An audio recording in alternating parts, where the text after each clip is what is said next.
કોંગ્રેસમાં ઘમાસાણ, દિલ્હી સુધી બેઠકોનો દોડ નથી શમતો અને કકળાટ હજુ પણ ચાલુ છે। પ્રદેશ કોંગ્રેસમાં એક પછી એક નારાજગીના સમાચાર સામે આવ્યા છે। પહેલા પક્ષના પીઢ નેતા નારાજ તો હવે યુવા નેતા નારાજ થયા છે। અલ્પેશ ઠાકોર સાંજે દિલ્હી જશે, અહેમદ પટેલને મળશે। ગઈકાલે રાજીવ સાતવના ઘરે 8 વાગે મીટિંગ મળી હતી અને તેમાં પરેશ ધાનાણી તો આ સાથે અધ્યક્ષ અમિત ચાવડા સહિતના આગેવાનો પણ જોડાયા હતા। ત્યારે આંતરિક ડખો તો છે જ, તો આ સાથે સાથે જે લોકો નારાજ છે તેમાં પણ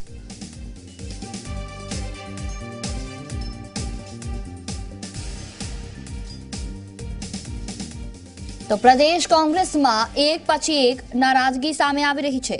લોકસભા ચૂંટણી પૂર્વે ઘમાસાણની શરૂઆત થઈ ગઈ છે। અલ્પેશ ઠાકોર અહેમદ પટેલને મળવા માટે જશે।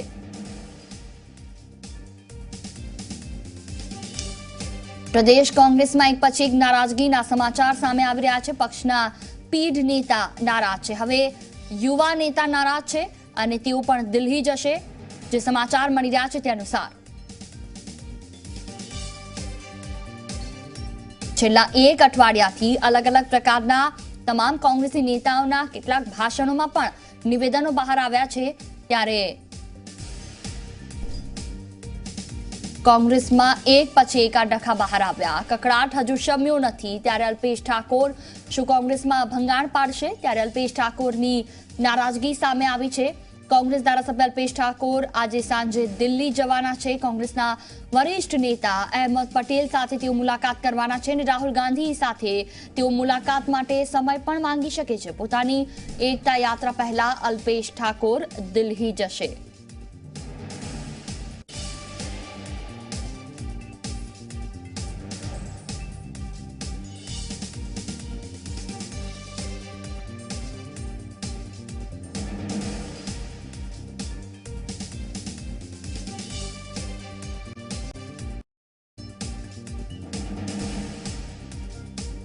કોંગ્રેસમાં છેલ્લા કેટલાય સમયથી જે નારાજગીનો દોર ચાલી રહ્યો છે, ત્યારે અલ્પેશ ઠાકોરની સાથે સાથે બાયડના ધારાસભ્ય ધવલસિંહ ઝાલા પણ પ્રદેશ કોંગ્રેસથી નારાજ હોવાનું સામે આવ્યું।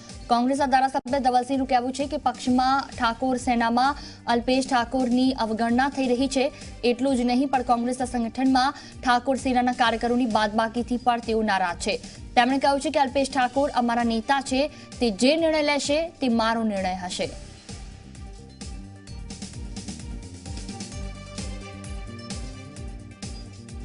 तो एक तरफ अल्पेश ठाकोर नाराज है, बीजी तरफ धवलसिंह झाला नाराज है। तो एक तरफ दिग्गजों जे गई काले दिल्ही पहुंचा था तेओ पण नाराज है અને ગઈકાલે જે દિલ્હીમાં બેઠક મળી હતી જેમાં અર્જુન મોઢવાડિયા, અમિત ચાવડા, પરેશ ધાનાણી સહિતના તમામ લોકો પહોંચ્યા હતા દિલ્હી રાજીવ સાતવના ઘરે। તો આ પહેલા જસદણની ચૂંટણી બાદ અર્જુન મોઢવાડિયાના ઘરે પણ એક મીટિંગ મળી હતી અને તેમાં નારાજ નેતાઓનો જમાવડો જોવા મળ્યો હતો, જેમાં અલ્પેશ ઠાકોર પણ પહોંચ્યા હતા। પરંતુ આ તમામ લોકો જ્યારે દિલ્હી ગયા ત્યારે તેમાં અલ્પેશ ઠાકોરને કોઈ પણ પ્રકારનું નિમંત્રણ આપવામાં ન આવ્યું કે ન તો તેમની સાથે કોઈ વાતચીત થઈ। જો કે અલ્પેશ ઠાકોર હવે અલગથી દિલ્હી જશે, અહેમદ પટેલને તેઓ રજૂઆત કરશે।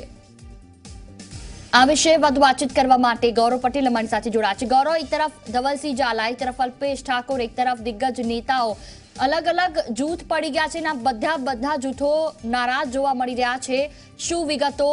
આ જે જૂથબંધી છે, જૂથવાદ છે, ક્યાં જઈને અટકશે?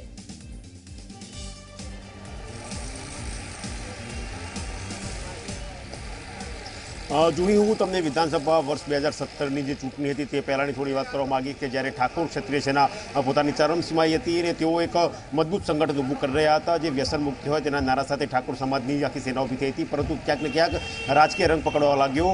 ચૂંટણી પહેલાં અલ્પેશ ઠાકોર કોનો હાથ પકડશે એ મુદ્દે એક મોટી મૂંઝવણ હતી। છેવટે અલ્પેશ ઠાકોરે કોંગ્રેસનો હાથ પકડ્યો હતો અને ભારતીય જનતા પાર્ટીને જાકારો આપ્યો હતો।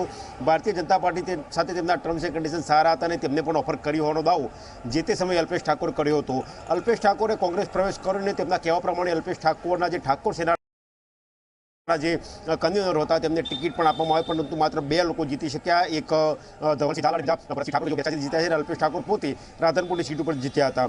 જ્યારથી અલ્પેશ ઠાકોરનો કોંગ્રેસ પ્રવેશ થયો છે ત્યારથી કોંગ્રેસમાં અને અલ્પેશ ઠાકોર વચ્ચે સીધી અથવા આડકતરી રીતે એક પ્રકારનો વિરોધનો વંટોળ ચાલતો હતો, કારણ કે જ્યારે વર્ષ 2017ની વિધાનસભાની ચૂંટણી વખતે પ્રચારની માહોલ હતી ત્યારે જે વિસ્તારમાં ઠાકોર સેના સક્રિય હતી એ વિસ્તારમાં પ્રચાર માટે કોંગ્રેસના જે ઉમેદવારો હતા તેમના દ્વારા અલ્પેશ ઠાકોરને નિમંત્રણ આપવામાં આવતું હતું, પરંતુ અલ્પેશ ઠાકોર પોતાની સીટ છોડીને કોઈ પણ જગ્યાએ જઈ શક્યા ન હતા અને તેમને કોઈ પણ જગ્યાએ પ્રચાર કર્યો ન હતો, જેનું નુકસાન પણ ઘણી જગ્યાએ કોંગ્રેસે ભોગવવું પડ્યું. કોંગ્રેસના જે કમિટેડ કાર્યકરો હતા કે જેમને ટિકિટની માંગણી કરી હતી તેમની જગ્યાએ ઠાકોર સેનાના કાર્યકરોને ટિકિટ આપી હતી, જેના કારણે કોંગ્રેસના નેતાઓ નારાજ હતા. વર્ષ 2017 વિધાનસભાની ચૂંટણી બાદની વાત કરીએ તો અમિત ચાવડાને કોંગ્રેસના પ્રમુખ બનાવવામાં આવ્યા. જ્યારે CLP લીડર તરીકે પરેશ ધાનાણીને મૂકવામાં આવ્યા ત્યારે પણ અલ્પેશ ઠાકોરની એવી ઈચ્છા હતી કે તેમને વિધાનસભામાં મોટું પદ મળે, પરંતુ તે પદથી તેઓ વંચી રહ્યા હતા અને ક્યાંક ને ક્યાંક પોતાના પ્રવચનો અલ્પેશ ઠાકોર એવો અડસાર આપતા હતા કે તેઓ કોંગ્રેસથી નારાજ છે. છેલ્લે અર્જુન મોઢવાડિયાના ઘરે જસદણની ચૂંટણીનો પરાજય થયા. આ બાબતે આપણી પાસે પાછા ફરીશું. રેશમા પટેલ પોતાની રીતે પ્રતિક્રિયા આપી રહ્યા છે, સાંભળીએ. એ ધારાસભ્યો છે જે નારાજ છે અને એ જે કહી રહ્યા છે કે કોંગ્રેસનું વિસર્જન થશે, એવું ન બને કે 19ની લોકસભા આવતા ક્યાંક ભાજપનું વિસર્જન થઈ જાય. જી ને, અલગ અલગ ક્ષેત્રના છે. નામ હું એટલા માટે નથી આપતી કારણ કે એ લોકોને વ્યક્તિગત ખાલી ખોટું નુકસાન ભોગવવું પડશે અને જે તમને ખબર જ છે ભારતીય જનતા પાર્ટી પવિત્ર છે તો પછી એના ઉપર પણ લાંછન લાગવાનું ચાલુ થઈ જશે. ઓકે.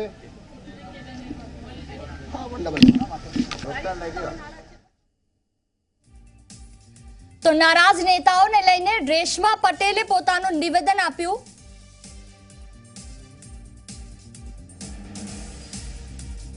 રેશમા પટેલે એવી વાત કરી છે કે ભાજપના 5 ધારાસભ્યો મારા સંપર્કમાં છે. આ સાથે તેમણે જે કોંગ્રેસના વિસર્જનની વાત કરી કે એવું ન થાય કે ક્યારેક બીજેપીનું વિસર્જન થઈ જાય. ખુદ ભાજપમાં નેતા છે અને ખુદ ભાજપ માટે જ વારંવાર અપશબ્દો વાપરતા ફરી એકવાર આ પ્રકારનું રેશમા પટેલનું નિવેદન. તો ગૌરવ પટેલ અમારી સાથે જોડાયા છે. ગૌરવ, કોંગ્રેસના નેતાઓની નારાજગીની વાત કરતા હતા. આવનારા સમયમાં લોકસભા ચૂંટણી પણ આવી રહી છે. આ જ પ્રકારની નારાજગી ખાળવા રહેશે તો ક્યાંક કોંગ્રેસ ખૂબ ઊણી ઉતરશે આવનારી સભામાં, કહી શકાય.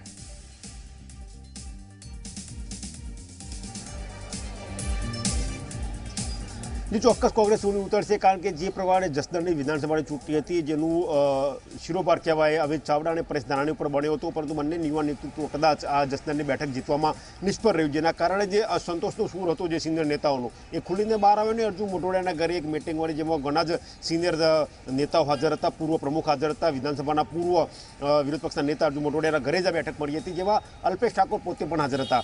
જ્યારે આ બેઠક થઈ ત્યારે પોતપોતાના વાત રજૂ કરી હતી કે સૌને સાથે લઈને કામ કરવું જોઈએ, પરંતુ જ્યારે દિલ્હી મુલાકાતની વાત આવી ત્યારે દિલ્હીથી જે તેડું આવ્યું હતું તેમાં અલ્પેશ ઠાકોર અને શૈલેષ પરમારની બાદબાકી કરવામાં આવી હતી. કહી શકાય કે સીધી રીતે અલ્પેશ ઠાકોરે બંધ પોકાર્યું હતું અમિત ચાવડા અને વિરોધ પક્ષના નેતા પરેશ ધાનાણી અને પક્ષના નેતૃત્વ સામે, પરંતુ જ્યારે હાઈકમાન્ડે બોલાવ્યા ત્યારે અલ્પેશ ઠાકોરની બાદબાકી કરવામાં આવી હતી. એટલે કહી શકાય કે અલ્પેશ ઠાકોરને એક સીધો મેસેજ હાઈકમાન્ડ તરફથી મળી ગયો હોય તેવું લાગતું હતું, જેના કારણે અલ્પેશ ઠાકોર ગઈકાલે જે દિલ્હીમાં મિટિંગ મળી હતી તેમાં હાજર ન હતા. ક્યાંક ને ક્યાંક આ ઘટના બાદ અલ્પેશ ઠાકોરે પોતાના સૂર વ્યક્ત કર્યા હતા અને જે કોંગ્રેસમાં તેમની પ્રત્યે નારાજગી છે તે પણ ખુલીને બહાર આવી. ગૌરવ, રોકવા માંગીશ આપને. અલ્પેશ ઠાકોરની નારાજગી વ્યાજબી હોય, પરંતુ તેઓ બિહારના સહપ્રભારી પણ છે, તો સાથે સાથે ગુજરાતમાં તેઓ ધારાસભ્ય પદ ઉપર પણ છે. તો હવે કયા પ્રકારની નારાજગી? કારણ કે જે નેતાઓ દિલ્હી પહોંચ્યા હતા તેમને તો જે તે સમય કામગીરી કરતા હતા પરંતુ નથી મળતી એટલે નારાજગી છે.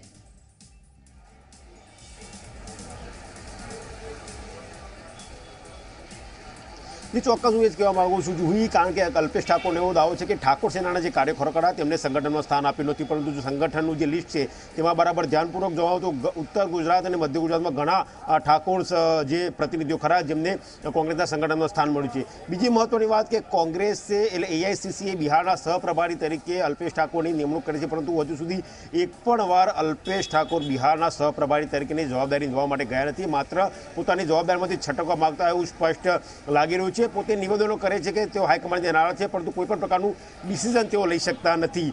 જે પ્રમાણે વાત હતી ભૂતકાળમાં એક એવી પણ ચર્ચા હતી કે અલ્પેશ ઠાકોર એક ભારતીય જનતા પાર્ટીમાં જોઈન થઈ જશે. અત્યારે હાલ જે 20 તારીખથી એકતા યાત્રા અલ્પેશ ઠાકોરની શરૂ થવાની છે, તેમાં પણ પોતાનું શક્તિ પ્રદર્શન કરીને પોતાની શું તાકાત છે તે હાઈકમાન્ડ સમક્ષ અથવા તો પ્રદેશ નેતૃત્વ સમક્ષ રજૂ કરે તેવી શક્યતાઓ છે. લોકસભાની ચૂંટણી પહેલાં તેઓ પોતાનું મહત્વ સાબિત કરતા હોય તેવું લાગી રહ્યું છે. બીજી મહત્વની વાત કે અલ્પેશ ઠાકોરથી ન માત્ર કોંગ્રેસ નેતૃત્વ અલ્પેશ ઠાકોર બંને એકબીજાથી નારાજ હોય તેવું એટલા માટે લાગી રહ્યું છે કારણ કે કોંગ્રેસના અત્યાર સુધીના જેટલા પણ કાર્યક્રમો હોય તેમાં અલ્પેશ ઠાકોરની સૂચક ગેરહાજરી રહેતી હતી.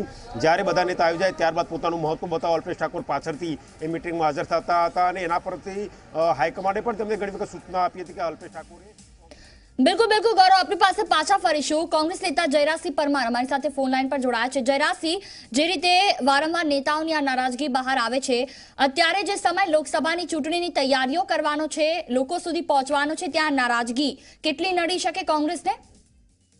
જોઈ ચોક્કસ એ વાત સાચી છે કે ચૂંટણી આવે છે ત્યારે ચૂંટણીની તૈયારીમાં લાગી જવું જોઈએ, પણ એક વાત બહુ સ્પષ્ટ કહું કે આ આખું છેલ્લા કેટલાય દિવસથી આ એક આખું ષડયંત્ર ચાલી રહ્યું છે કે કોંગ્રેસની અંદર નારાજગી છે. કોઈ પણ નેતાનું પણ પ્રકારે નિવેદન આવ્યું નથી. તે કોંગ્રેસની અંદર ચાર ધારાસભ્યો કે 4 આગેવાનો કોઈક જગ્યાએ જુદા સ્ટ્રેટેજીની ભાગરૂપે કોઈ જગ્યાએ મિટિંગ કરે, એનો મતલબ એવો ન કહી શકાય કે આ બધા નારાજ છે અને જુદું ચોકો રચવા માટે કે જુદી કઈ નારાજગીના કારણે મિટિંગો કરી રહ્યા છે, એવું ક્યારેય હોતું નથી. કોઈ પણ નેતાએ નિવેદન નથી આપ્યું. બીજું કહું કે સાથે સાથે જે વચ્ચે થોડા દિવસ પહેલા વાત આવી હતી કે અર્જુન મોઢવાડિયાના નિવાસ સ્થાને, પણ અર્જુનભાઈએ ખુદ જ એમના ઘરેથી એ જગ્યાએથી તમામ નેતાઓ બેઠેલા હતા ત્યાંથી જ નિવેદન કર્યું હતું કે અમે લોકસભાની ચૂંટણીની ચિંતા કરવા માટે મળ્યા છીએ. પછી મનગણંત વાતો લોકો કરે એનાથી વાસ્તવિકતા સાથે ખૂબ અંતર છે અને સત્યથી એકદમ વેગળું છે. બીજું કહું કે કોંગ્રેસની અંદર એક વાત જોઈ સ્પષ્ટ છે કે આંતરિક લોકશાહી ખૂબ જ મજબૂત છે. ભારતીય જનતા પાર્ટીની જેમ સરમુખત્યારશાહી કે ડિક્ટેટરશીપ નથી. એટલે અમારે ત્યાં કોઈ પણ કાર્યકર્તા, નાનામાં નાનો કાર્યકર્તા, પૂછનો એજન્ટ પણ છેક રાષ્ટ્રીય અધ્યક્ષ સુધી પણ વાત કરી શકે છે. પણ જયરાજસિંહ, દિલ્હીમાં જ્યારે અમિત ચાવડાને આ બાબતે વાતચીત કરવામાં આવી, તેમણે ઇનડાયરેક્ટલી પણ એ વાતનો સ્વીકાર કર્યો કે ક્યાંક તો આંતરિક ડખો છે. ના, ડખો નથી આંતરિક. હું એક બહુ સારી મને ખુલાસો કરવાની તક પણ મળી કે આંતરિક ડખો નથી. આંતરિક મતભેદ તો હોય અને મતભેદ હોય ત્યાં જ લોકશાહી ગણાય. બાકી જ્યાં મતભેદ ના હોય, મતભેદ સપાટી પર ના હોય, લોકશાહી પણ ના હોઈ શકે. અને વિચાર ભેદ તો હોવાનો જ.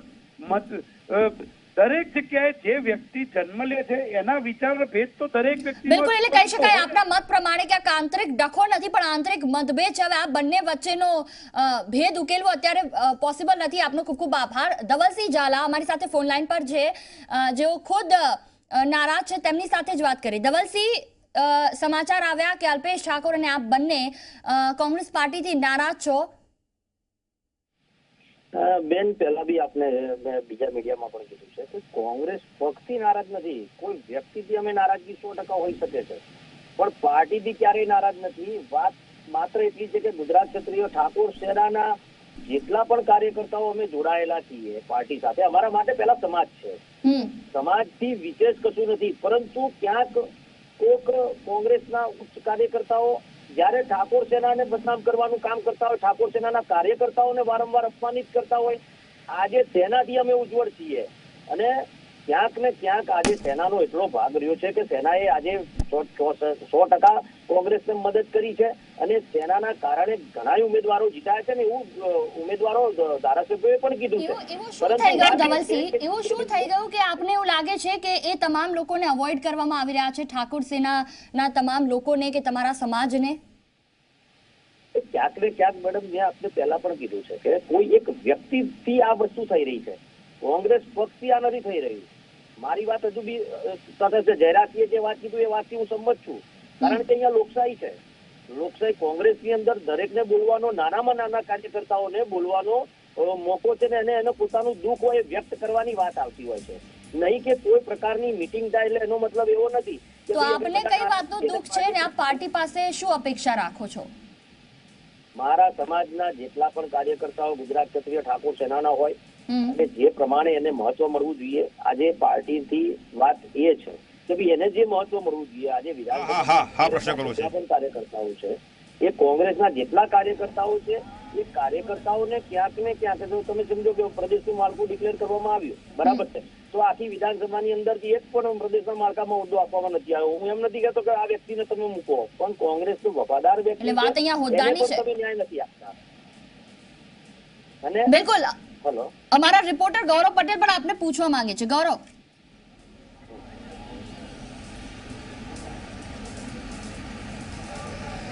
ધવલસિંહ માન્યું કે ચલો સંગઠનમાં તમારે વિધાનસભામાંથી હોદ્દો નથી મળ્યો, જે પ્રમાણે તમે કહો છો કે તમે પક્ષથી નારાજ નથી પણ વ્યક્તિ કદાચ નારાજગી હોઈ શકે, શું તમે તમારી જે ખેવનાઓ છે અલ્પેશ ઠાકોરની, ધવલસિંહ ઝાલાની, એ કોંગ્રેસમાં પૂરી નહીં થાય તો કોંગ્રેસ છોડવાનો અને ભારતીય જનતા પાર્ટી જોઈન કરવાનો નિર્ણય લેશો ખરા? એવા કોઈ પ્રકારનું ડિસિઝન નથી. હું પહેલા પણ મેં કીધું છે કે ગુજરાત ક્ષત્રિય ઠાકોર સેનાના કાર્યકર્તાઓ અને જે મજબૂત પ્રદેશ માળખું છે, કમિટી છે, એ જે પણ નક્કી કરે એ શિરોમાન્ય છે અમારા માટે. હું હજુ બી કહું છું કે ઠાકોર સેનાથી વિશેષ નથી અલ્પેશભાઈ કે નથી ધવલસિંહ ઝાલા કે નથી ભરતજી ઠાકોર, કોઈ પણ વ્યક્તિ સેનાથી વિશેષ નથી. બરાબર, સમાજ અમારો પહેલા છે, અમારા કાર્યકર્તાઓ પહેલા છીએ અને કાર્યકર્તાઓથી અમે ધારાસભ્ય બન્યા છીએ અને ધારાસભ્ય પદ અમારા કાર્યકર્તાઓ કહેતા હશે કે અમારા સંગઠન કહેતું હશે તો અમે છોડી દઈશું. અમને કોઈ પણ એવો મોહ નથી રાજકારણનો. અમને જે છે સ્વાયત્ત જોઈએ. અમે એવું વિચારતા હતા કે ભાઈ કોંગ્રેસની અંદર લોકશાહી છે એટલે જ અમે આ બોલી શકીએ છીએ ને કોઈ પ્રકારની અમારી રજૂઆત કરી શકીએ છીએ, નહીં કે અમે કોંગ્રેસથી નારાજ છીએ. પરંતુ એટલું ચોક્કસથી છે કે અમારી વાત છે, અમારી વાત તો 100% એક કોઈ એક વ્યક્તિ કે એક બે વ્યક્તિ જે કેવી રીતે રજૂઆત કરશો ધવલસિંહ વાતની? કોને મળશો, કેવી રીતે રજૂઆત કરશો કે આપને શું શું જોઈએ છે, કે આપના સમાજને આખરે કેવા પ્રકારના સન્માન જોઈએ છે, કે કેવા પ્રકારનો એક હોદ્દો જોઈએ છે? અમારે કોઈ એવી લાલચ નથી. સન્માન માત્ર માનથી જ ભૂખ્યા હોય છે. ગુજરાત ક્ષત્રિય ઠાકોર સેનાનો કાર્યકર્તાને માન હોવું જોઈએ, એને મહત્વ મળવું જોઈએ. અને કોને મળવાના છે, શું છે, એ માનનીય અમારા પ્રદેશ પ્રમુખ અલ્પેશજી ઠાકોરને ખબર છે કે શું કરવાનું છે શું નહીં. હું એ બાબતમાં અજાણ છું અને અલ્પેશજી જે કરવાના હશે એ સમાજનું હિત વિચારીને જ કરવાના છે અને સમાજને પૂછીને કરતા હોય છે. એટલે અલ્પેશજી દિલ્હી જવાના છે, સાથે મારે પણ જવાનું થશે તો હું ચોક્કસથી એ જે પણ નિર્ણય લેવાનો હશે એ સમાજને પૂછીને અમે લેવાના છીએ. બિલકુલ, ખૂબ ખૂબ આભાર આપનો ધવલસિંહ. તો કોંગ્રેસમાં કકળાટ નથી શમતી પ્રકારના સમાચાર વહેતા થયા છે. જોકે તમામ કોંગ્રેસી નેતાઓ જેની સાથે ટેલિફોનિક વાતચીત થાય છે તે તમામ લોકો વ્યક્તિગત કે પાર્ટી તરફથી કંઈ પણ નારાજગી નથી તે પ્રકારના નિવેદનો આપી રહ્યા છે. તો નીતિન પટેલે પણ પોતાની પ્રતિક્રિયા આપી હતી આ ડખા બાબતે. સાંભળીએ તેમણે શું કહ્યું. એટલે કોંગ્રેસમાં જે આ જૂથવાદ છે એ લોકસભા જેમ નજીક આવશે એમ વધુ વકરતો જવાનો છે. એટલે કોંગ્રેસ એક પક્ષ તરીકે નહીં પણ કોંગ્રેસ જૂથ પ્રમાણે ચાલે છે અને મને તો એમ લાગે છે કે લોકસભાની ચૂંટણી પહેલાં જ અત્યારે જે કોંગ્રેસ છે એનું મોટા પ્રમાણમાં વિધાનસભા સહિત ધારાસભ્યો સહિત મોટું વિભાજન થશે. ભાજપ એ તો ગંગા નદી જેવું એક વેણ છે, જે એમાં આવે એ બધા પવિત્ર થાય. એટલે જેમને પોતાના વિસ્તારમાં પ્રજાની સેવા વધુ કરવી છે, પ્રજા માટે વધુ કામ કરવું છે અને પોતાનો હોદ્દો મળ્યો છે તો એને યાદ રાખે એવું કામ કરવું છે, તેવા ધારાસભ્ય અમારી પાસે આવતા હોય છે અને જે આવે એને અમે બધા સ્વાગત કરીએ છીએ. ન્યાજ વિશે ગૌરવ પટેલ અમારી સાથે જોડાયા છે. ગૌરવ, એક તરફ આ તમામ લોકોની નારાજગી, બીજી તરફ નીતિન પટેલનું નિવેદન, પવિત્ર ગંગા સાથે રેશમા પટેલે પણ એમ કહ્યું કે ભાજપના લોકો પવિત્ર છે, હવે લાંછન તો લાગશે. એટલે તમામ જગ્યાઓ પર લોકસભાના ડંકા રેલીઓમાં ભલે ન વાગે પણ આ રીતે તો વાગી ચૂક્યા છે. આગામી સમયમાં જો આ જ પરિસ્થિતિ તો પછી કોંગ્રેસનું ભવિષ્ય શું આપના મતે?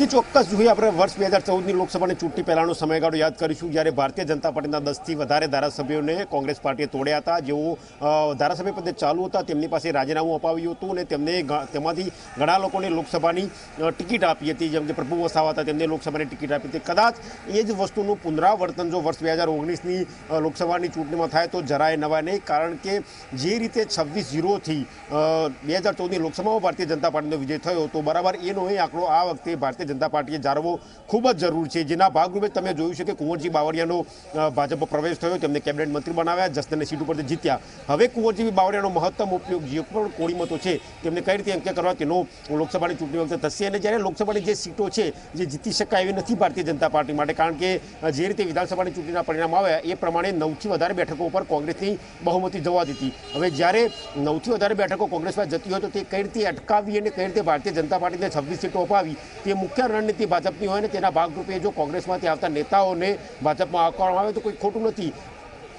આ કોઈ નવી વાત નથી, ભૂતકાળમાં પણ આવું થઈ ચૂકી છે અને કદાચ આ વખતે પણ જે સોફ્ટ ટાર્ગેટ હોય, જે નારાજ ધારાસભ્ય હોય કોંગ્રેસના, તેને ભારતીય જનતા પાર્ટી લઈ જાય તો નવાય નહીં. જે રીતે અલ્પેશ ઠાકોર અને ધવલસિંહ ઝાલા પોતાની નારાજગી વ્યક્ત કરી રહ્યા છે અને અલ્પેશ ઠાકોરના તો અવારનવાર એવા સમાચાર વહેતા થયા છે કે તેઓ ભારતીય જનતા પાર્ટીના હાઈકમાન્ડના સંપર્કમાં છે અને ગમે ત્યારે ભારતીય જનતા પાર્ટી જોઈન કરી શકે, તેમને કેબિનેટ મિનિસ્ટર બનવાની વાત પણ એક વખત ચર્ચામાં આવતી હતી. એટલે કદાચ જો સાનુકૂળ વાતાવરણ સેટ થાય તો કોંગ્રેસના ધારાસભ્ય ભારતીય જનતા પાર્ટીમાં જાય તો જરાય નવાય નહીં. અને વર્ષ 2014માં જે પ્રકારનું વાતાવરણ કોંગ્રેસમાં સર્જાયું હતું એવું વાતાવરણ ફરીથી સર્જાય તો કોઈ પણ પ્રકારની નવાઈ રાખી શકાય નહીં. બિલકુલ, ધવલસિંહે જે રીતે વાત કરી તેમાં તેમણે હોદ્દાની પણ વાત કરી, તો આ સાથે સાથે વારંવાર તમામ લોકો કહી રહ્યા છે કે પાર્ટી કે કોઈ વ્યક્તિથી નારાજગી નથી, તો પછી ઠાકોર સેના કે ઠાકોર સમાજને એવી કઈ બાબત નથી મળતી જેના કારણે તે લોકોએ પોતાની નારાજગી દર્શાવી છે, અલ્પેશ ઠાકોર હોય કે ધવલસિંહ ઝાલા?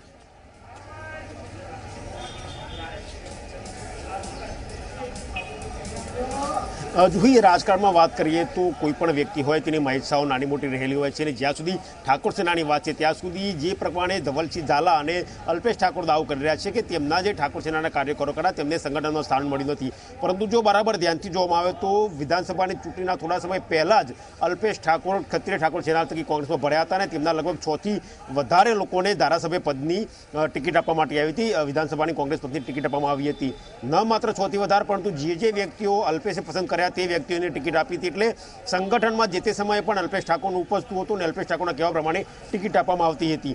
રહી વાત સંગઠનની તો ગુજરાત કોંગ્રેસના પ્રમુખની વાત કરીએ તો જે છે અમિત ચાવડા કે જેઓ મૂળ ઠાકોર સમાજનું પ્રતિનિધિત્વ કરે છે, તેમની પહેલાં જે ભરતસિંહ સોલંકી હતા તે ઠાકોર સમાજનું પ્રતિનિધિત્વ કરે છે, જગદીશ ઠાકોર જે ઉપપ્રમુખ છે તેઓ ઠાકોર સમાજનું પ્રતિનિધિત્વ કરે છે. એટલે માત્ર ઠાકોર સેનાના વ્યક્તિઓને જ સંગઠનનો હોદ્દો આપવો એવી જે એમની માગણી હોય તો કદાચ એ એટલા માટે ફૂલફિલ ના થઈ શકે, કારણ કે કોંગ્રેસમાં અત્યારે જ જે ઠાકોર નેતાઓ છે તેમનું સામ્રાજ્ય યથાવત છે. એટલે એમની જે માગણી છે કદાચ એટલા માટે ફૂલફિલ ના થતી હોય તેવું લાગી રહ્યું છે. બીજી મહત્વની વાત કે એક ટાઈપનું પ્રેશર બિલ્ડઅપ થવાની પદ્ધતિ હોય તેવું આ સંજોગોમાં લાગી રહ્યું છે, કારણ કે અલ્પેશ ઠાકોર કેના લાંબા સમયથી એકતા યાત્રા કાઢવાની વાત કરતા હતા, પરંતુ જ્યારે બિલકુલ ગૌરવ, ખૂબ ખૂબ આભાર. તો દિલ્હીની મુલાકાત પર કામ ન આવી આ પ્રકારનો સવાલ થાય તો આ સાથે હજી અલ્પેશ ઠાકોર અને ધવલસિંહ ઝાલા પર દિલ્હી જવાની તૈયારી કરી રહ્યા છે અને આ રીતે કોંગ્રેસમાં ક્યાંક આંતરિક ડખો બહાર આવી રહ્યો છે. તો ભાજપના મહિલા નેતા રેશમા પટેલનો બળવો, પક્ષે બીજાના પક્ષની ચિંતા કરવાની જરૂર નથી, જનતાના સવાલો પર પક્ષે કામ કરવાની જરૂર છે. એવું ન થાય કે 2019 આવતા પક્ષનું જ વિસર્જન થઈ જાય.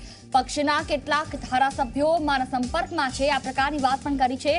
પવિત્ર થવા અમારે ગંગાજળની જરૂર નથી. મહત્વનું છે કે નીતિન પટેલે પોતાના નિવેદનમાં એમ કહ્યું કે બીજેપી એક ગંગા નદી સમાન છે, તેમાં જે લોકો આવે છે તે પવિત્ર થઈ જાય છે અને તેનો વળતો પ્રહાર રેશમા પટેલે પોતાના નિવેદનમાં કર્યો.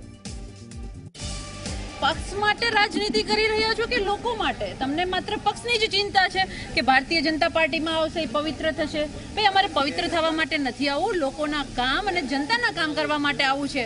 એટલે આવા જે રાજકીય બયાનબાજીથી જે પ્રજામાં અવિશ્વાસ અને પ્રજામાં અફરાતફરી મચાવવાનું જે પણ કરી રહ્યા છે, તો મારે પણ કહેવાનું છે કે આપણા જ ભારતીય જનતા પાર્ટીના 5 થી 7 ધારાસભ્યો મારા પણ સંપર્કમાં છે, જે લોકો પણ કંટાળ્યા છે, જે લોકો પણ કહી રહ્યા છે કે અમે કંટાળ્યા છે પણ અમે બોલી નથી શકતા. એટલે બીજાના પક્ષ ઉપર પ્રહાર કરી અને માત્ર વોટ બેંકની રાજનીતિ કરવી એ ચીલો બદલી અને લોકોના અને જનતાના કામ કરવા જોઈએ એવું મારું સ્પષ્ટ માનવું. એ ધારાસભ્યો છે જે નારાજ છે અને એ જે કહી રહ્યા છે કે કોંગ્રેસનું વિસર્જન થશે, એવું ન બને કે 19ની લોકસભા આવતા ક્યાંક ભાજપનું વિસર્જન